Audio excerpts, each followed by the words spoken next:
마태복음 1장 18절로 25절의 말씀 두 번째 시간입니다.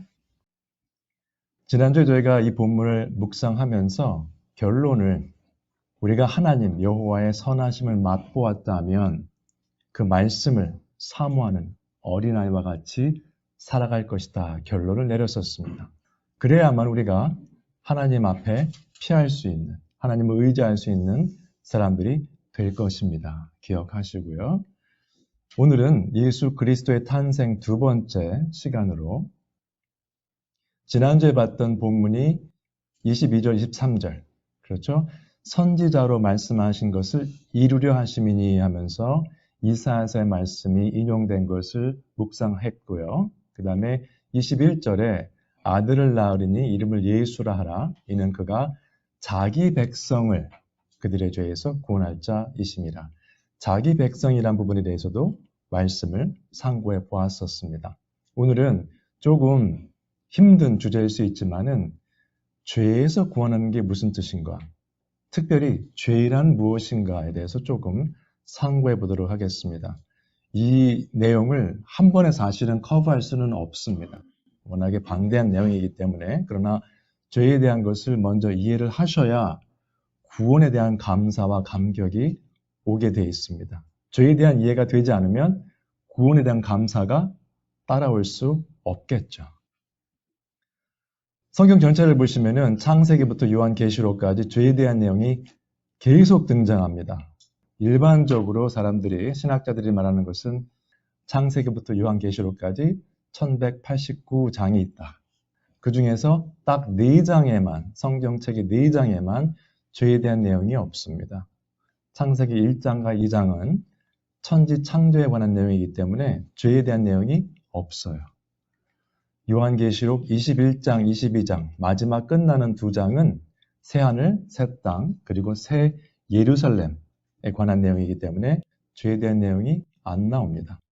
앞에 2장, 뒤에 2장만 빼놓고 성경 전체 죄에 대한 내용이 계속 등장합니다. 단어 혹은 그 개념이 등장하게 되어 있습니다. 상당히 중요한 내용이죠. 그럼 죄의 뜻이 무엇인가? 일반적으로 히브리어와 헬라어의 원어를 보면 결국 관역을 맞추지 못하는 것을 말합니다. 그게 가장 이제 기본적인 뜻이에요. 단어의 뜻인데 아시는 것처럼 그 단어의 뜻을 아무데나 쓸 수가 없습니다. 영어 공부해 보시면 아시지만은 어떤 한 뜻을 그 문장 아무데나 갖다 쓸 수 없거든요. 그 한 가지 뜻만 알 수는 없잖아요. 그래서 이 뜻이 기본적인 게 있지만은 저 관역은 무엇이냐? 하나님의 스탠더드입니다. 하나님의 기준에 이르지 못하는 게 다 죄예요. 알고 지은 죄, 모르고 지은 죄, 행위로 지은 죄, 생각으로 지은 죄, 그냥 우리는 지금 죄 가운데 살고 있다고 보시면 되겠습니다. 그 내용을 제가 설명을 계속 드릴 텐데 궁극적으로는 어떤 뜻인가 하면 하나님을 거역한다는 뜻입니다. Rebellion against God. 하나님을 거역한다는 뜻이에요. 모든 면에서. 그리고 그 죄가 뭐가 관계가 있는가? 우리의 마음 상태에도 관계가 있습니다. 그러니까 하나님께 가는 것이 아니라 죄성이 있어서 죄에 가깝게 간다는 거죠. 우리 마음에.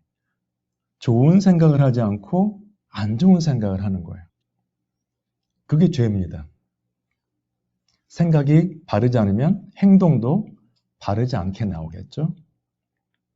신학 사전에 보시면은 뜻이 이렇게 나왔어요. 죄라는 것은 굉장히 정의를 내리기도 힘들고 이해하기도 힘든 수수께끼와 같은 것이다. 이렇게 정의를 내렸습니다. 정의가 아니죠. 모르겠다. 이렇게 쓴 거예요, 사실은. 알 수 없다. 우리가 할 수 있는 건 뭐죠? 정확히 무슨 뜻이다, 글자를 몇 자를 해서 설명하는 것보다는 성경에서의 내용을 보면서 죄가 무엇인가 이해하셔야 돼요. 영어 사전을 보시면 어떤 분은 영어 사전을 외우시는 분이 있었어요. 영어 공부할 때. 다 외우진 못했겠지만 막 달달달 외우는데 막상 영어 문장을 보면 이해를 못 하시더라고요. 그 원리를 적용을 못한 거죠. 죄라는 것의 뜻을 정확히 어떻게 한 문장으로 표현하는 게 중요한 것이 아니고 그 죄에 대한 컨셉을 이해함으로 그 원리를 삶 가운데 적용하시는 게 중요합니다. 로마서에 보시면은 한 사람으로 말미암아 죄가 세상에 들어왔다고 되어 있습니다. 그리고 그 죄로 말미암아서 사망에 들어왔다. 순서가 있죠? 한 사람이 죄를 지어서 그 죄가 세상에 들어왔고 그 죄 때문에 사망에 들어왔다. 그래서 모든 사람이 죄를 지었으므로 사망이 모든 사람에게 이르렀다고 되어 있습니다. 보시면은 이 부분은 분명히 아담과 이브에 관한 내용이겠죠. 특별히 아담에 관한 내용입니다.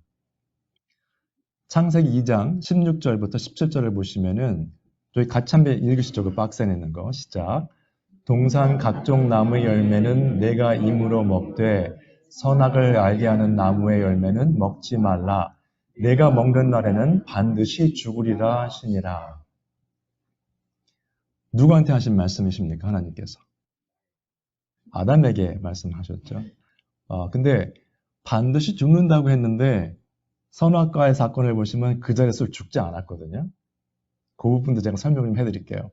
근데 이것을 아담에게 말씀하신 게 정확한 것이 2장 17절에 이 말씀이 끝나지만은 그 이후에 이브를 만드셨어요. 그러니까 직접적으로 하나님께서 말씀하셨을 때는 아담만 들었습니다. 근데 3장에서 처음에 유혹을 받은 것은 이브였죠. 여러 가지 우리가 그걸 배울 게 많은데 아담이 남편으로서 역할을 잘 못한 것 같아요. 말씀을 들었으면 잘 나누어서 이렇게 하면 안 된다 말씀을 잘 했다면 아내가 넘어가지 않았겠죠. 어쨌든 반드시 죽는다고 했기 때문에 로마서 5장을 보시면은 맞죠? 아담으로 인해서 죄가 들어왔고 그 죄로 말미암아 사망에 들어왔다. 하나님의 말씀이 이루어진 겁니다. 원래 아담과 이브는 하나님의 말씀을 순종했으면 죽지 않을 수 있었어요. 말씀드리지만은 성경 말씀에는 만약에라는 경우는 없습니다. 이루어진 대로 그냥 우리가 받아들이셔야 되지만은 그냥 생각의 전환을 위해서 생각해 보시면 분명히 하나님께서는 그거 먹으면 죽는다 하신 거예요. 반대로 생각하면 그거 안 먹으면 안 죽는다거든요. 선악과 얘기를 좀 보겠습니다.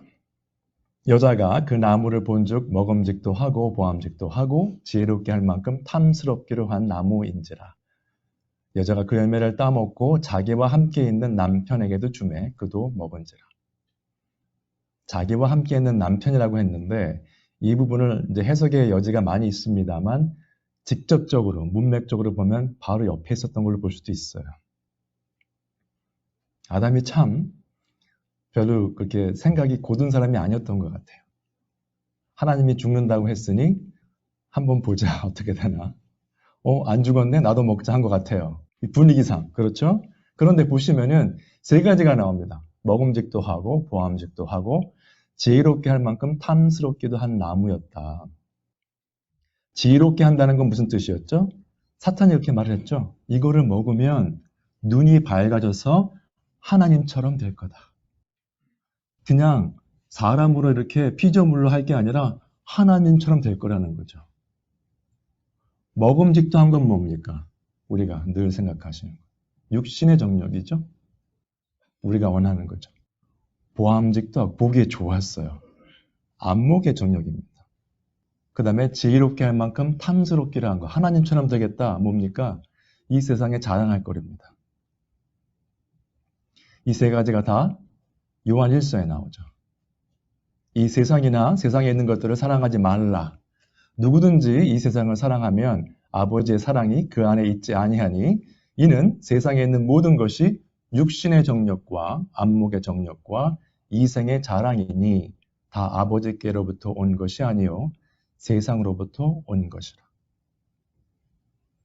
여러분 보통 우리가 삶 가운데 결정하는 걸 보시면 이 세 가지에 다 들어갑니다. 거의 대부분의 일이. 영적인 것만 빼놓고요. 생각해 보세요. 우리는 더 맛있는 음식점에 가시려고 하고 이왕이면 보기 좋은 거를 원하십니다. 뭐든지 간에. 그 다음에 세상에 얼마나 자랑하고 싶습니까? 남편 자랑, 자식 자랑, 연세 드신 분은 손주 자랑, 그렇죠? 이 세상도 그 정력도 지나가되 오직 하나님의 뜻을 행하는 자는 영원히 거하느니라. 요한 1서의 말씀입니다. 근데 저 사건이 육신의 정욕, 안목의 정욕, 이생의 자랑 때문에 죄가 시작된 거예요. 근데 우리는 신앙생활을 하면서도 거기서 벗어나지 못하는 경우가 너무 많습니다. 하나님의 뜻을 행하는 자가 되기보다는 내 육신의 아니라 보기 좋은 거, 그렇죠? 자랑할 거 찾고 살고 있습니다. 참 안타까운 현실이죠. 주위에 보면 그런 분들이 가끔씩 보입니다. 그러면 죄의 결과가 무엇이었는가? 창세기 3장을 보시면 이같이 하나님이 그 사람을 쫓아내시고 에덴 동산에서 쫓아내셨어요. 그룹들과 두루 도는 불칼을 두어 생명나무의 길을 지키게 하시니라. 생명나무에 못 들어가게 하신 거예요, 이제. 쫓아내시고 생명나무에 접근 금지를 했습니다. 생명나무를 못 먹으면 죽겠죠, 결국은. 근데 생명나무가 어디 있었습니까, 여러분? 저기 박스 한번 같이 읽으시죠. 시작. 동산 가운데에는 생명나무와 선악을 알게 하는 나무도 있더라. 여러 가지 나무가 있었는데 정확히 나왔죠? 동산 가운데 있었어요. 생명나무와 선악을 알게 하는 나무. 하나님께서 생명나무 먹지 말라고 말씀 안 하셨거든요. 다 먹어도 선악과를 먹지 말라 했는데 동산 가운데 있는 생명나무는 먹질 않고 먹지 말라고 한 선악과를 먹었어요. 바로 옆에 있었을 텐데. 인간의 본성입니다. 근데 사실은 어린 아이들이 그러면 이해할 것 같아요. 하지 말라면 더 하는 거, 그렇죠? 근데 어른들도 그런 분들이 계신 것 같더라고요. 하지 말라 그러면 더 하시는 분이 아니시기를 바랍니다. 우리는. 밑에 보시면은 결국은 에덴 동산에서 쫓아냈다는 것은 하나님의 임재함에서 쫓겨난 겁니다. 하나님과의 관계가 깨어진 거죠. 하나님이 하지 말라는 것을 했기 때문에. 그래서 이사야서인데요. 그 박스를 함께 읽으시죠. 시작. 오직 너희 죄악이 너희와 너희 하나님 사이를 갈라놓았고 너희 죄가 그의 얼굴을 가리어서 너희에게서 듣지 않으시게 함이니라. 우리의 죄악 때문에 하나님과의 사이가 갈라진 겁니다. 하나님이 우리를 그냥 쫓아내신 게 아니고 우리가 잘못해서 그 사이가 갈라졌어요. 사랑의 하나님이신데 그러나 하나님은 공의의 하나님이십니다. 죄를 지은 것을 그냥 넘어가시는 분이 아니죠. 그 후반절에 보시면 너희 죄가 그의 얼굴을 가리어서 너희에게서 듣지 않으시게 함이니라. 하나님께서 우리의 죄 때문에 우리의 말을 안 들으신다는 거예요. 듣지 않으셔요. 무슨 뜻입니까? 늘 죄된 삶을 사는 크리스찬. 사실은 크리스찬인지 물어봐야 되는 상황이지만 죄 가운데 거하고 좋지 않은 삶을 사는 사람이라면 그들의 기도는 상달되지 않습니다. 너희 죄가 그의 얼굴을 가리어서 하나님의 얼굴을 가리어서 너희에게서 듣지 않으시게 함이니라. 죄 가운데 거하는데 안 들으십니다. 기도응답 없어요. 근데 그런 분들은 또 하나님을 원망합니다. 기도응답 안 해주신다고. 본인의 삶을 바꾸거나 하나님 앞에 더 나아가거나 회개할 생각은 하지 아니하고 하나님께서 응답해 주시지 않는다고 하나님을 또 블레임합니다. 그 모습을 한번 보겠습니다. 창세기 3장에서 아담과 이브로 인해서 죄를 지었죠. 그 죄를 짓는 것은 뭐라고 되어 있습니까? 야고보서에 보시면 오직 각 사람이 시험을 받는 것은 잘못되는 거 어려운 일들이죠. 사탄에게 시험 받았죠. 자기 욕심에 끌려 미혹됨이니 욕심이 잉태한 즉 죄를 낳고 죄가 장성한 즉 사망을 낳느니라. 하나님처럼 지혜롭게 되려는 욕심 때문에 선악과를 먹어서 죄를 지었죠. 그 죄 때문에 사망이 온 것입니다. 성경 전체를 보시면 다 그 내용들이 서로 서포트를 하고 있습니다. 그래서 하나님과의 관계가 단절되어 버렸죠. 그러면 4장부터 어떤 일이 생깁니까? 가인과 아벨이죠. 최초의 살인사건입니다. 하나님을 떠나면 죄를 짓게 돼 있어요. 그 다음에 6장과 7절을 보시면 노아 홍수죠. 그때 하나님께서 심판하신 겁니다. 이 세상을.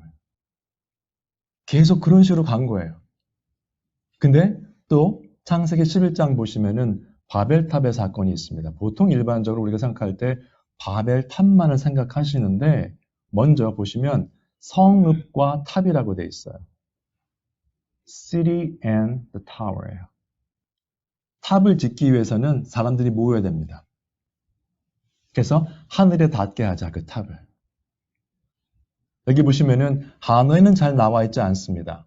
하늘에 닿게 하여 우리 이름을 내고 라고 되어 있는데 우리가 let us, let's do this 한 게 영어 성경에는 여러 번 등장합니다. 우리가 힘을 모아서 뭐 하자는 거죠. 여러분 그래서 요즘 세상도 우리가 힘을 모아서 우리의 생각으로 지혜를 모아서 조심하셔야 돼요.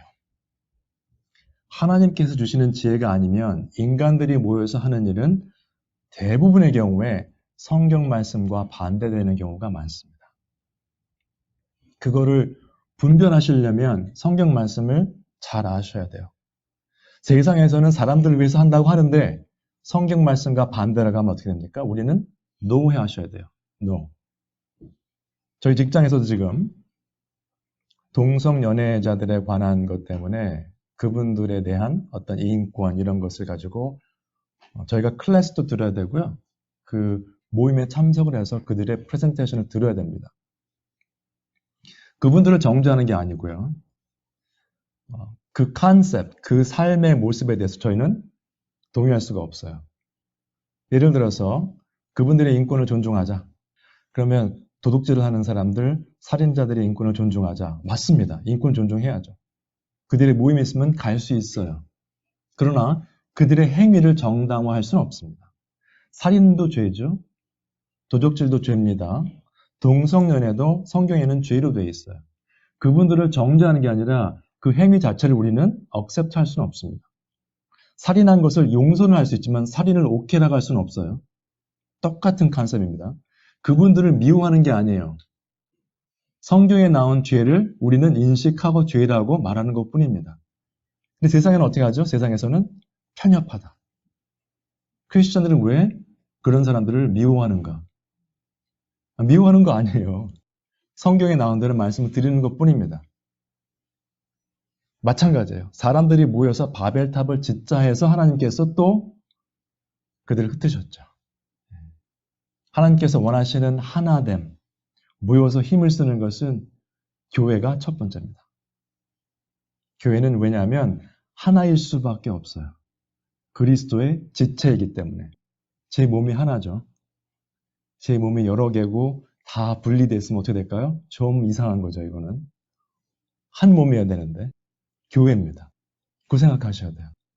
세상의 그 개념과는 완전히 다른 내용이죠. 그리고 하나 또 주의하실 것이 뭐냐면 하나님의 계명을 좀 더 생각해 보실 필요가 있습니다. 죄를 지금 얘기하는데 하나님의 계명이 왜 나오는가 한번 좀 보시면은 예수께서 대답하실 때 종교 지도자들이 이제 와서 질문을 했습니다. 사두개인들이 질문했더니 첫째는 이것이니 큰 계명이죠. 이스라엘아 들으라 주 곧 우리 하나님은 유일한 주시라. 네 마음을 다하고 목숨을 다하고 뜻을 다하고 힘을 다하여 주 너의 하나님을 사랑하라 하신 것이요. 저희가 함께 상고했던 신명기에 나오는 말씀이죠. 그 다음에 뭡니까? 둘째는 내 이웃을 네 자신과 같이 사랑하라. 그런데 우리는 첫 번째 계명은 당연하지. 그 다음에 교회의 사역을 보면 세상에 있는 교회들을 보면 이웃을 사랑한다는 이름으로 사역을 합니다. 하나님을 사랑하는 것은 당연한 것처럼 여겨요. 여러분 두 번째 블랙 포인트 보시면은 내 마음을 다하고 목숨을 다하고 뜻을 다하고 힘을 다하여 주 너의 하나님을 사랑하라. 당연한 겁니까, 여러분? 한번 신앙생활을 돌아보세요. 내가 어느 순간에 어느 시기에 내 마음과 목숨과 뜻과 힘을 다해서 하나님을 사랑한 적이 있는가? 한번 생각해 보시기 바랍니다. 굉장히 어려운 계명입니다, 이거. 근데 그것은 당연하고 불우이웃돕게 합니다, 교회에서. 그게 이웃사랑이라고 생각을 해요. 이웃을 사랑하면 그분들을 정말 사랑하면요, 그분들께 복음을 전해야 됩니다, 여러분. 영생과 영벌의 갈림길이 있는 건데 지금 배고픈 거 도와주는 거 하지 말라는 게 아니라 거기에 중점을 두면 교회는 교회가 아닙니다. 하나님의 교회는 어떤 교회인가? 데살로니가 전서입니다. 함께 읽으시죠. 시작. 오직 하나님께 옳게 여기심을 입어 복음을 위탁받았으니 우리가 이와 같이 말함은 사람을 기쁘게 하려 함이 아니요 오직 우리 마음을 감찰하시는 하나님을 기쁘게 하려 함이라. 사람을 기쁘게 하는 것은 하지 말라는 게 아닙니다. 불이웃 돕기를 하지 말라는 뜻이 아니에요. 우선순위가 바뀌어버렸어요. 하나님을 사랑하고 하나님의 말씀을 전파하는 것은 뒷전에 있고 사람들에게 인정받고 사람을 기쁘게 하는 일만 하고 있습니다. 교회에서. 그 뒤에 보시면 뭐라고 나와 있냐면 너희도 알거니와 사도 바울의 말이죠. 우리가 아무 때에도 아첨하는 말이나 탐심의 탈을 쓰지 아니한 것을 하나님이 증언하시느니라. 아첨하는 말은 영어로는 이렇게 나와 있습니다. excessive or insincere praise. 그러니까 뭐냐면 지나치게 혹은 마음에 없는 칭찬하는 말이에요. 듣기 좋은 말. 여러분, 제가 오늘 교회를 비판을 많이 하는 것 같은데 지역사회에 있는 어떤 교회를 가서 설교를 들으시든 혹은 온라인으로 한번 어떤 설교를 들어보세요. 마음의 위로가 되고 참 따뜻한 말씀들을 많이 하셔요. 만약에 여러분의 자녀가 혹은 사랑하는 사람이 마약에 중독이 되어 있는데 그 사람에게 그래 괜찮다. 아직 살아있지 않냐. 이렇게 말을 하는 것. 그분들이 듣기 원하는 말이겠지만 그분들을 죽이는 말입니다. 예레미야서, 에스겔서 보시면 계속 거짓 선지자들 말이 나오죠. 괜찮다. 평화롭다. 하나님의 성전이니 가자. 거짓말을 선포하면서 그렇게 말을 했던 사람들입니다. 그 백성들을 죽음의 길로 몰고 갔죠. 사도 바울은 사람들 귀에 듣기 좋은 말 하지 않았다는 겁니다. 하나님이 기뻐하시는 말씀을 전했다는 거예요. 여러분 우리가 지금 보시면은 저게 이제 우리가 살고 있는 땅이라고 보죠. 저걸 제가 그림에 소질이 없어서 그렇게 했습니다만 우리가 지금 옆에 있는 이웃들과의 관계를 공중에 딱 띄워서 유지할 수 없습니다. 거기에만 포커스를 맞추면 저 나무는 떨어지게 돼 있어요. 땅에. 뭐가 우선이 돼야 될까요? 우리와 하나님과의 관계. 그 관계가 하나님 관계가 바로 서야 이웃과의 관계가 유지될 수 있습니다. 그게 우선이 안 돼 있으면 공중에 뜬 거에 아무 의미가 없습니다. 언제 떨어질지 몰라요. 그 관계는. 기억하시고요. 그러면 저희가 오늘 읽은 21절의 말씀은 자기의 백성을 그들의 죄에서 구원하신다고 했는데 그러면 그 죄에서 구원한다는 게 무슨 뜻인가? 정말 그 단순한 죄에서만 구원하시는 건가 보실 수 있는데 데살로니가 후서의 말씀입니다. 하나님을 모르는 자들과 우리 주 예수의 복음에 복종하지 않는 자들에게 형벌을 내리시리니 이런 자들은 주의 얼굴과 그의 힘의 영광을 떠나 영원한 멸망의 형벌을 받으리로다. 천국과 지옥 자체를 안 믿으시는 분들한테는 이 말이 아무 의미가 없습니다. 중세에도 그런 일이 있었습니다만 현대 철학자들의 몸을 보면 특별히 이제 프랑스 쪽에 이제 그런 철학자들이 말하는데 삶은 그냥 죽으면 끝나는 거다. 그러니까 즐겁게 살아라. 그 사람들은 이런 개념을 믿지 않습니다. 영생, 영벌, 천국, 지옥 이런 거 전혀 안 믿어요. 그러니까 대화가 될 수 없죠. 영원한 멸망의 형벌을 받는다고 되어 있고 맨 마지막에 나오는 계시록을 보시면 이렇게 되어 있습니다. 거기 같이 한번 읽으시죠. 시작. 사망과 음부도 불못에 던져지니 이것은 둘째 사망 곧 불못이라. 누구든지 생명책에 기록되지 못한 자는 불못에 던져지더라. 예수님께서도 이 불못에 대해서 말씀하시면서 영원히 꺼지지 않는 불이라고 하셨어요. 여러분, 부활은 믿는 사람만 부활하는 게 아닙니다. 계시록 20장 앞에 부분을 보시면은 남녀노소를 막론하고 이제까지 살았던 인류가 다 부활을 해요. 한쪽은 영원한 생명을 위해서 분리되고 한쪽은 영원한 벌을 위해서 분리됩니다. 그때는 뭐죠? 죽고 싶어도 죽을 수 없어요.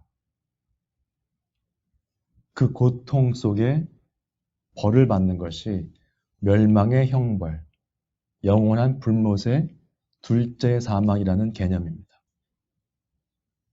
맨 위에 보시면은 하나님을 모르는 자들과 주 예수의 복음에 복종하지 아니하는 자들에게 형벌이 있다고 했어요. 우리가 사실은 구원받은 것은 우리의 죄에서 구원받은 것이지만 죄로 인한 형벌에서 구원받은 것입니다. 그 형벌은 누가 주는 거죠? 하나님께서 주시는 겁니다. 근데 그것을 중보하신 분이 예수 그리스도세요. 예수 그리스도신데 여기 보시면은 디모데 전서에 하나님은 한 분이시요 또 하나님과 사람 사이의 중보자도 한 분이시니 곧 사람이신 그리스도 예수라. 예수 그리스도에 대해서 나중에 한번 성경 공부 시간이 되면 말씀을 드리겠지만 여기서 사람이신, 어떤 분은 이렇게 질문하죠. 하나님이시라면서 사람이라고 나왔으니 틀렸다. 네. 예수 그리스도는 하나님이시지만 사람이셨습니다. 하나님은 영이시죠? 요한복음 4장에 의하면 그 영이신 하나님께서 십자가에 돌아가실 수 없어요. 영은. 사람의 몸을 입고 오셨기 때문에 십자가에서 피를 흘리실 수 있었던 겁니다.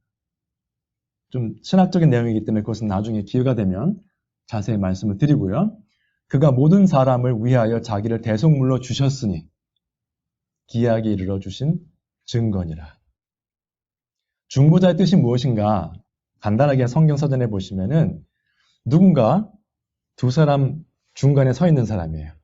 그래서 그 사람들을 중재하고 화해시키는 그런 작용을 합니다. 그 화해시킨다는 그게 굉장히 중요한 것이요. 지금 창세기 3장 이후에 우리는 하나님과 관계가 깨어졌죠. 그런데 중보자, 중간에 서서 중재하는 사람은요, 능력이 있어야 됩니다. 하나님과 우리의 사이를 중보하시려면 하나님 자신이 하셔야 돼요. 우리가 할 수 있는 게 아니에요. 그래서 하나님이신 예수 그리스도께서 우리의 중보자이시고 이 표현에 의하면 중보자도 한 분이시니 진정한 중보자는 예수 그리스도 한 분이십니다. 우리가 뭐 중보기도도 하고 합니다만 그 개념은 있지만은 실제 중보자는 예수 그리스도이시다. 그래서 예수님께서 이렇게 하신 거죠. 로마서 5장의 말씀인데 우리가 원수 되었을 때에 그의 아들의 죽으심으로 말미암아 하나님과 화목하게 되었어요. 깨어졌던 관계가. 화목하게 된 자로서는 더욱 그의 살아나심으로 말미암아 구원을 받을 것이다. 관계가 깨어졌다가 회복이 되고 이제 구원에 이르는 겁니다. 영생에 이르는 겁니다. 생명나무를 막으셨던 하나님께서 그 길을 열으신 것은 예수 그리스도를 통해서라는 거죠. 그뿐 아니라 이제 우리로 화목하게 하신 우리 주 예수 그리스도로 말미암아 하나님 안에서 또한 즐거워하느니라. 하나님과 화목하게 됐고 구원을 선물로 받았으니 이제는 하나님 안에서 즐거워하셔야죠. 기쁨이 있어야 돼요. 신앙생활은. 기쁨이 있으셔야 됩니다. 회개할 때도 있고요. 눈물을 흘릴 때도 있지만은 우리는 근본적으로 하나님 안에서 기뻐하셔야 돼요. 즐거워하셔야 됩니다. 그래서 신앙생활의 척도가 무엇인가 여러 가지가 있지만은 일단 감사하는 삶을 살고 있는가 중요한 척도 중에 하나죠. 늘 불만만 있고 부정적이고 안 좋다면 신앙생활을 점검해 보셔야 돼요. 그 다음에 내 마음 가운데 기쁨이 있는가? 뭐 일이 잘 돼서가 아니에요. 일이 잘 돼서 기뻐하는 건 누구나 기뻐합니다. 안 믿는 사람들도. 주위 환경과 관계없이 그리스도 안에서 기뻐하는가? 그러면 나는 지금 기뻐하고 있다면 주님과 동행하고 있구나. 근데 여기 지금 보시면은 화목하게 하시고 구원받게 되고 하나님과 그 안에서 즐거워하는 모든 것이 누구로 말미암았는가? 3번 나와요. 하나님의 아들이신 예수 그리스도로 말미암아 가능한 겁니다. 우리의 힘으로 하는 것도 아니고 우리의 공로로 하는 게 아니에요. 예수 그리스도를 통해서만 하나님과 함께 갈 수 있는 것입니다. 그래서 예수님께서 탄생하신 사건이 중요한 겁니다. 거듭나기 전에는 어땠습니까? 우리도 다 그 가운데서 우리 욕심을 따라 살았죠. 그래서 본질상 진노의 자녀였어요. 하나님의 진노, 하나님의 벌을 받아야 되는 그러한 사람들이었습니다. 그런데 하나님의 은혜로 인해서 거듭남, 구원을 받으니 어떻게 된 거죠? 하나님께서 죽었던 우리입니다. 죽어있는 우리를 살리셨어요. 그리스도와 함께. 여러분, 죽어있는 사람은 아무것도 할 수가 없습니다. 나사로가 죽었을 때 무덤 안에서 기다리고 있다가 예수님이 부르시네? 오케이, 나가자. 말이 안 되죠. 죽었으면 들을 수도 없고 아무것도 안 되는데 하나님께서 생명을 부어주신 거예요. 우리가 한 거 아무것도 없습니다. 그래서 가로 안에 보시면 너희는 은혜로 구원을 받은 것이라. 내가 뭘 해서 된 게 아니에요. 우리는 한 번도 예수님 믿기 전에 한 번도 하나님, 예수 그리스도를 먼저 찾은 적 없습니다. 누군가를 통해서 하나님께서 말씀을 전해주셨고 그 말씀을 우리 안에 역사해서 살아난 거죠. 영적으로. 그래서 요한복음 5장에 이렇게 나와 있습니다. 맨 위에 있는데요. 한번 같이 읽으시죠. 시작. 내가 진실로 진실로 너희에게 이르노니 내 말을 듣고 또 나 보내신 이를 믿는 자는 영생을 얻었고 심판에 이르지 아니하니 사망에서 생명으로 옮겼느니라. 그렇죠. 영생을 얻었고 심판에 이르지 아니한다. 그 무서운 형벌에 이르지 아니하고 사망에서 생명으로 옮겼어요. 믿는 순간. 하나님께서 믿음을 허락해 주신 순간 우리는 사망에서 생명으로 옮겼습니다. 근데 그 삶 가운데 어떻게 기쁨이 없을 수가 있습니까? 그 형벌을 피했는데 감사함과 기쁨이 있어야 되겠죠. 참고로 위에 보시면 내가 진실로 진실로 2번 강조하신 거죠. 진실로가 아니고 진실로 진실로. 근데 사실은 이것이 한어지만은 헬라어겠죠. 신약이니까. 근데 그 헬라어가 진실로 진실로가 히브리어에서 나왔죠. 아멘입니다. 아멘, 아멘. 네. 그 단어가 그대로 사용됐어요. 여기에서. 뭐 아멘도 여러 가지 뜻이 있지만 그 중에 하나가 truth, 사실이다. 그 뜻이 있는 것입니다. 참고하시고요. 오늘의 결론입니다. 사도 바울의 서신서는 교회에 쓰여졌습니다. 안 믿는 사람들한테 쓰여진 게 아니에요. 사도 바울이 이렇게 말을 했습니다. 내가 여러 번 너희에게 말하였거니와 이제도 눈물을 흘리며 말하노니 여러 사람들이 한두 명이 아니고 여러 사람들이 그리스도의 십자가의 원수로 행하느니라. 행한다는 것은 산다는 뜻입니다. 그리스도의 십자가의 원수로 살고 있다. 지금도 많은 사람들이. 지금도 눈물을 흘리면서 말을 하고 있는데 삶을 보니 그리스도, 하나님의 원수로 살고 있다는 겁니다. 그들의 마침은 멸망이요. 그들의 신은 배요. 그 영광은 그들의 부끄러움에 있고 땅의 일을 생각하는 자라. 신앙생활 한다고 하면서 교회에서 섬기면서 땅의 일만 생각하는 사람들이겠죠. 땅의 일을 우선적으로 생각하는 사람들입니다. 그들의 마침은 멸망이요.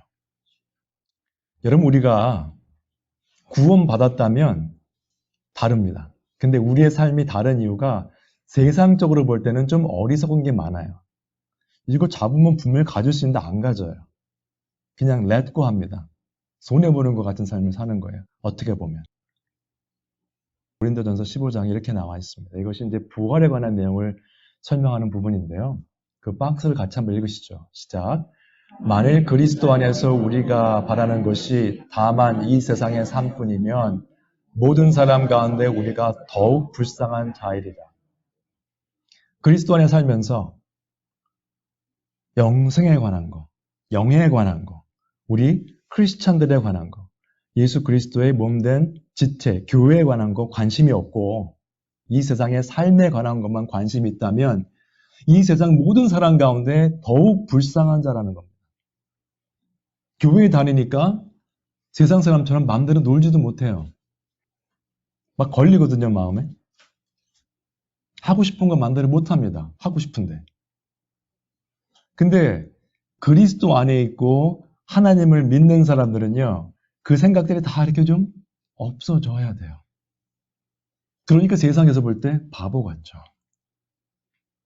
왜 저렇게 살지? 진짜 잘못해서 야단 맞는 거 말고요.